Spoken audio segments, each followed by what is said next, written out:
नमस्कार, स्वागत छ हाम्रो च्यानल तेस्रो आँखामा। आज चाहिँ मैले एउटा सानो कथा अनि त्यो कथामा भएको लेसन लिएर आएको छु, जुन चाहिँ ओशोको बुक 20 कप अफ टीबाट मैले पढेर थाहा पाएको हो। सानो कथा यस प्रकार छ। जवान मङ्क महिमा ध्यान सिक्न जान्छन् गुरु थिम। जेन गुरु थिम ध्यान सिक्न जान्छन् अनि त्यस पछाडि जेन गुरुले उसलाई हेरेर प्रश्न दिनुहुन्छ। के प्रश्न दिनुहुन्छ भनेपछि एक हातको तालीको आवाज भनेको के हो र कस्तो हुन्छ भनेर महिमाले धेरै कडा सोध्छन् तर उनले जवाब दिन सक्दैनन्। अनि गुरुले भन्नुहुन्छ, तैँले कडा कोसिस गरेकै छैनस्, तैँले अझै पनि पैसा र आनन्दको बारेमा सोचिरहेको छस्, तँ बरु मोरे बल्ल जवाब पाउँछस् कि भनेर गुरुले उसलाई भन्नुहुन्छ। अनि त्यस पछाडि त्यो सुनेपछि ऊ फर्किन्छ।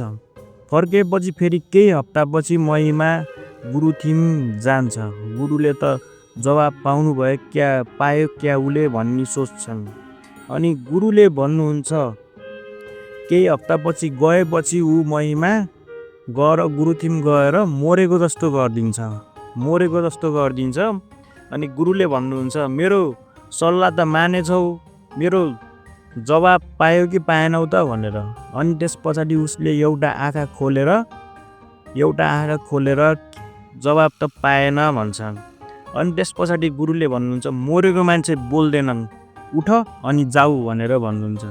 अनि जवान मङ्कले रियलाइज गर्छन् कि मैले धेरै सोच्छु वर्तमानको बारेमा, भविष्यको बारेमा धेरै सोच्छु, तर त्यो सोचहरूलाई जान दियो अनि वर्तमानमा बस्यो भने बल्ल ध्यान गर्ने योग्यता हुँदो रहेछु ममा भनेर जवान मङ्कले रियलाइज गर्नुहुन्छ।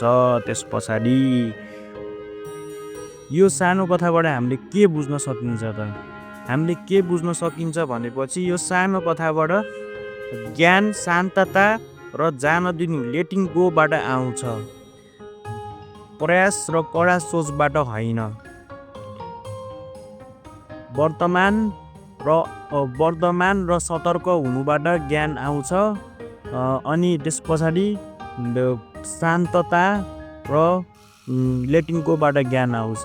यो कथाबाट हामीले शान्तता र लेटिङ गो भन्ने दुईवटा पाठ सिकियो।